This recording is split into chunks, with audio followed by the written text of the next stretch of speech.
But first, and on the subject of immigration, can we talk about Mexico for a second?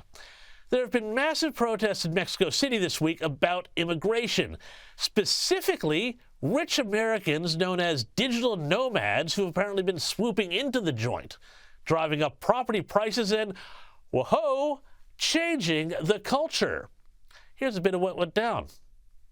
Que viene de otros países, en su mayoría extranjeros, a querer imponer su cultura, sus precios y desplazar a los mexicanos, a los nativos de estas tierras. Vengo porque la gentrificación solo es un paso más a la colonización, a los despojos y a que exploten nuestros recursos. Pretty wild protest, and I tell you what, they did some damage along the way, leaving behind graffiti that if it was done in America about Mexicans, well, it would be sent straight to the HR department before you could say xenophobia.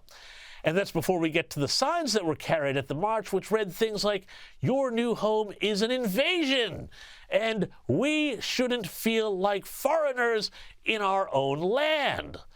Whew, well, look, it might not be pretty, but guess what? I think the protesters have a point.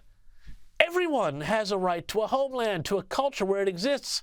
And when newcomers come and take advantage of the rules, there Americans can stay for 6 months without a visa, and it's an easy hop home to refresh it, to change place to the detriment of the locals. Well, I guess what? That's not diversity, and I don't think it should necessarily be celebrated. Mexico City residents have a right to feel like they have a place and not to feel like they are being driven out by foreigners, and that's what the rather sympathetic piece in the New York Times suggested. But if we're going to be fair about this, shouldn't Americans, and Australians for that matter, have a right to the same thing?